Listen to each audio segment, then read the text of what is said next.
Мы приехали в парк динозавров. Иритиатор. Иритиатор? Это не травоядный, да? Это хищник, наверное.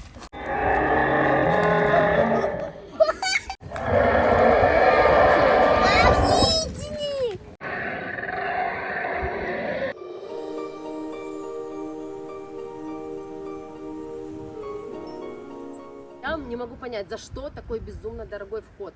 Грязные плюшечки Алиса тащит наверх, будет съезжать. Как, не знаю. В парке никого нет. Работник пьет кофе, а Тая прет лодку. Парк такой полуразрушенный, заброшенный. Мы все тут делаем сами, половина ничего не работает.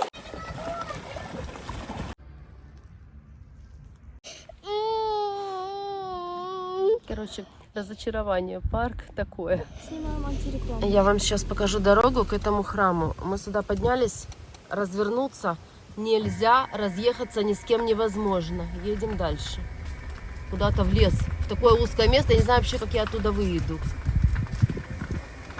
Едем мы в буддийский храм, спрятанный где-то в чаще леса, высоко в горах, вот в этот. Навигатор сходит с ума и показывает какую-то ерунду. Указателей нет. Дорога сужается, и, по-моему, мы свернули не туда. Это непопулярное место, и об этом месте знают немногие. Мне это уже нравится. Я уже испугалась, что мы отсюда не выйдем никогда, но вот нашли первый, единственный указатель. Мы едем вот к этому храму. Мы в такой глуши, в лесной чаще, здесь просто непроходимые дороги, листья падают, осень уже такая начинается, и такая тишина. Я теперь понимаю, почему буддисты построили свой храм именно в таком месте. Осенний лес, в нем есть какая-то магия. Ветер шумит.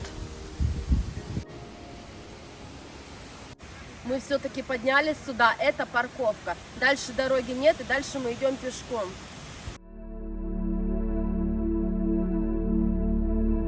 Здесь такой буддийский магазинчик. Это не дует, это звонят, как в колокольчик, Алис.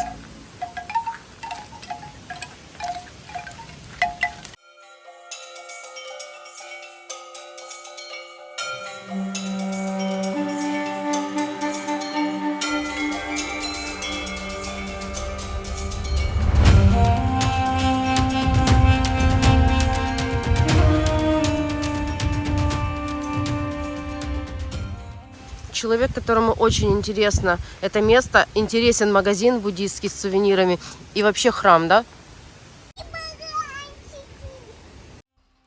На горе в загадочном лесу спряталась самая большая буддийская ступа Европы, ступа мира, или Заласанта ступа. Этот храм символизирует дерево жизни и имеет высоту 24 метра. Эта ступа была освящена в 1993 году Далай-ламой.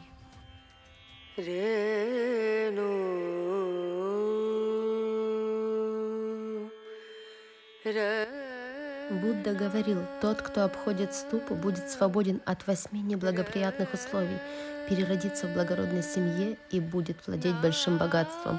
Свободный от жадности сможет упражняться в щедрости. Тот, кто обходит ступу, будет отлично выглядеть, и люди счастливо будут его лицезреть. Есть такие уникальные места, где можно пополнить запас жизненных сил и загадать желание. И это именно такое место.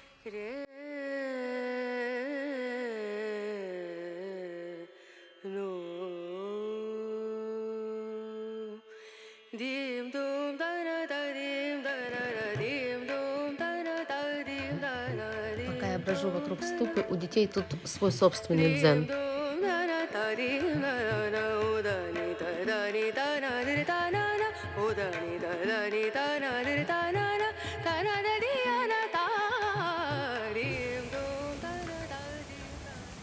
Ты сейчас вся вывозишься, дочь. Все, не надо, грязная. Здесь построили такие пирамидки из камней. Их немного, а здесь вообще маленькие. Считается, что буддийские ступы помогают сохранению мира и оказывают позитивное влияние на силовое поле Земли. Вспомним мудрое изречение основателя буддизма. Ваши мысли должны лететь высоко, чтобы дать вам подняться. Внутри ступы хранятся реликвии Будды и древа жизни, но вход во внутреннее святилище закрыт для посетителей. За ступой присматривают 2 монаха. На территории несколько сувенирных магазинчиков, тоже такие буддистские товары. Идем посмотрим.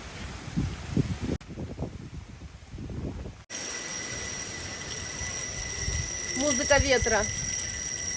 Ой, у нас тут печаль. Заходи, Тая.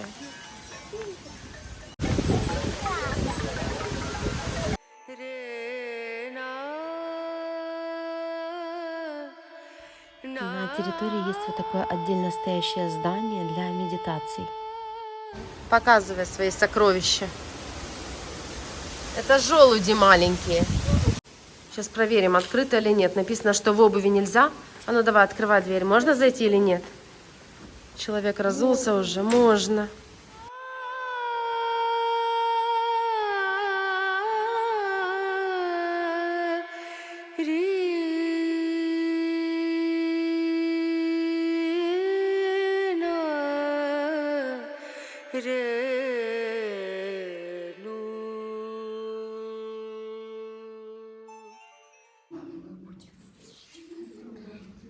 Я не захотела заходить в храм, и плюс мне обувь долго снимать, так что... Врата мудрости.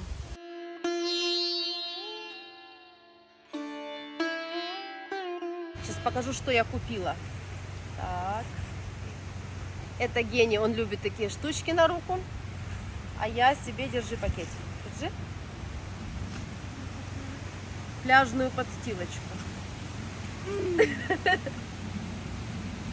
Мам, заново, я хотела показать. Ну покажи.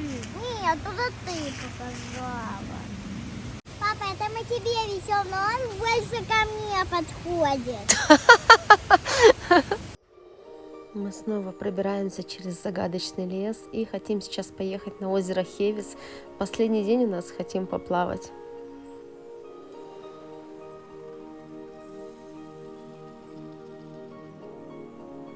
Сегодня очень мало людей с этой стороны озера. Так непривычно.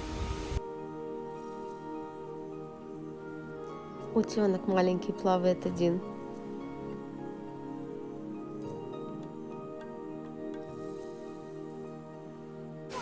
Алиса все уже уплыла.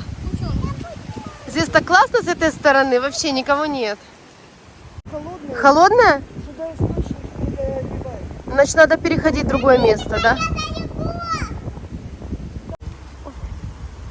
Ну такая, она здесь, я скажу, прохладнее вода, чем там на середине озера. Реально прохладней.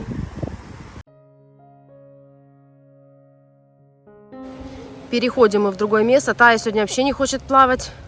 Ну, мне просто я не хочу сушить волосы потом и так далее. Мы сегодня последний день на озере. Последний, Тай. Мы 2 дня уже купались. Ну и что? Давай поплаваем. Я хочу сказать, что сегодня действительно озеро прохладнее немножко по температуре, чем в предыдущие дни, когда мы были. Но все равно комфортно и хорошо. Тая вообще даже кроссовки не снимет, да? Мама заплатила 500 гривен за вход, скажи, чтобы ребенок посидел вот здесь, вот в этой норе. Мы с мамой поплавали во внутреннем бассейне, а он, скорее всего, какой-то сернистый. Посмотрите, что стало с моими серебряными кольцами. Вот это мое серебряное колечко, которое Гена мне покупал на острове Греции, на острове Кос. Посмотрите, что с ним случилось. Просто я буду пытаться дома его как-то привести в порядок. Там, где нарисованы звоночки, расположены подводные источники, ну, как массаж. И когда звонит звоночек, все должны вставать и освобождать места. Ну, никто не двигается, никто ничего не освобождает, все отмораживаются, и поэтому эту очередь просто перестоять нереально. Она вот здесь, вот сейчас звоночек прозвенел, они должны вообще все уйти, а они на одного человека сейчас передвинутся и опять там зависнут. А вот эти все люди, вот эти, которые тут, и еще за вот этим вот мостом, еще там с той стороны тоже, они ждут по часу своей очереди. Но это, короче, выстоять нереально. А вот эта моя обручалка, она сверху золотая, а внутри вот это вот узор, он был серебряный. Вот тоже с ним случилась такая беда. Буду очищать. Это сера так влияет на кольца. Нужно серебряные украшения все снимать. Подробный обзор термального озера Хевис вы можете найти в наших предыдущих видео. Там все об озере, стоимость, когда лучше приезжать, что лечит и так далее. Таю все-таки я уговорила занырнуть разок один. Ну и будем уже ехать потихонечку собираться. Глубина озера колеблется от 2 метров до 38.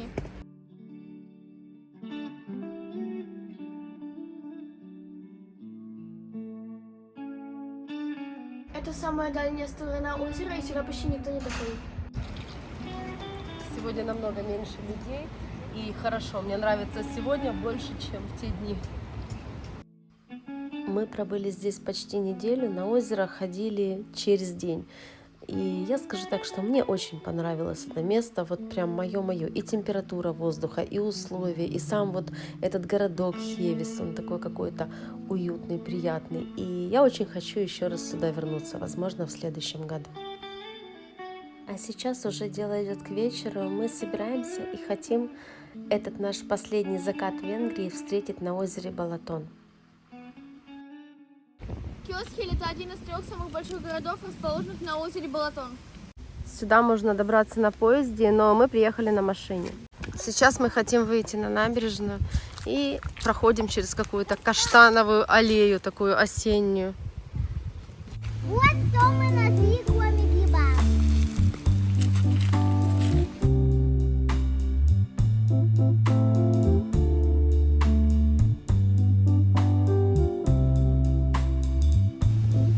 У нее уже в руки не помещается, но она их все равно тянет. Дочь, у нас пакетика нет, ничего нет. Оставь половину, наверное. Оставь половину.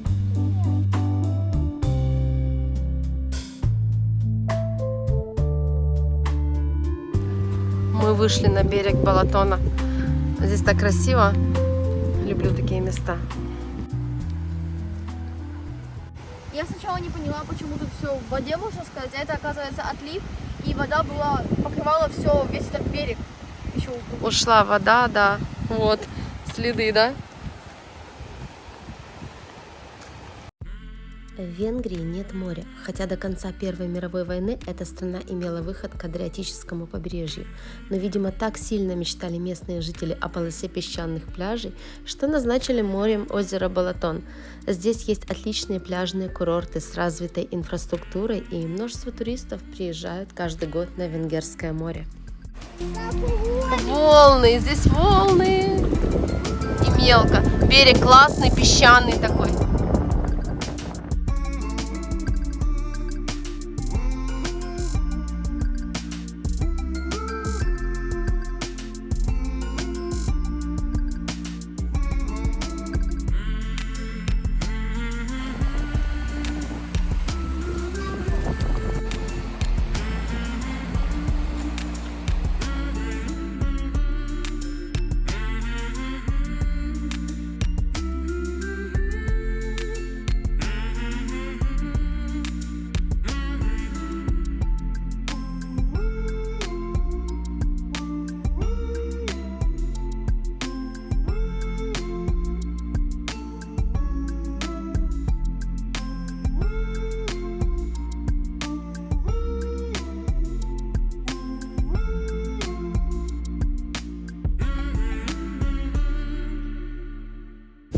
Гигантского размера раковины, они просто огромные, больше, чем моя ладонь. Конечно же, Тая в кроссовках полезла на этот кусочек мокрый, примокрый, песчаный кусочек суши собирать эти раковины, подавала их Алисе, потом они решили их отмыть под краном. И тут Тая увидела, что внутри есть маленькие-маленькие ракушечки, а Тая у нас такой защитник животных, и поэтому она решила промыть эти ракушки, посмотреть на них и с собой не забирать, оставить их в озере, чтобы эти маленькие детеныши смогли родиться. А дальше мы сидели на пирсе и смотрели, как заходит солнце. И еще не знали, что через 10 минут случится такая неприятность, от которой я буду просто рыдать.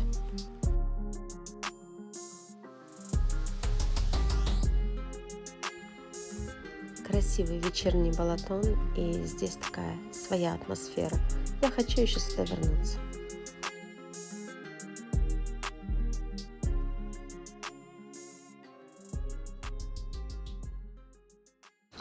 Все, у нас, короче, капец. 3 часа назад мы тут видео снимали на этом переезде. Я документы, техпаспорт на машину, все оставила в кошельке и ушла. Спросили тут у работников ЖД вокзала. Никто не находил мои документы. Я не знаю, что мне теперь делать вообще, как отсюда уехать. Там все мои карты кредитные были. То есть я осталась без копейки денег и без документов на машину. Не могу успокоиться. Мы же были на ЖД вокзале, на переезде, там спрашивали у этого, который стрелки переводит. Говорит, не находил. Я поехала в полицию города этого. В полицейском участке через переводчик на венгерский им писала, что они говорят, нет, мы не находили, но приедете завтра, вдруг кто-то принесет. Мы по мусорникам ходили, искали эти карты, свои права.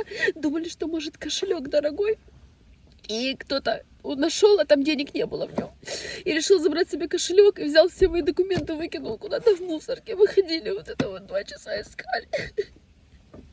А в итоге не могу успокоиться. Просто да, я открывала дверь машины, а оно завалилось между дверью и тем сиденьем пассажирским. Я не знаю, как оно вообще туда попало, просто не понимаю. Сейчас не могу дышать, сейчас она успокоится, ехать домой, собирать вещи, потому что мы завтра в Одессу А в едем. магазин? Я не могу, Алиса, ехать уже в магазин не могу просто. Такого кошмара у меня еще не было никогда. Вот на такой ноте подошел к концу этот день. Мы возвращаемся в Хевис собирать чемоданы, рано утром в дорогу. По пути домой хотим заехать в еще одно очень интересное место и показать его вам.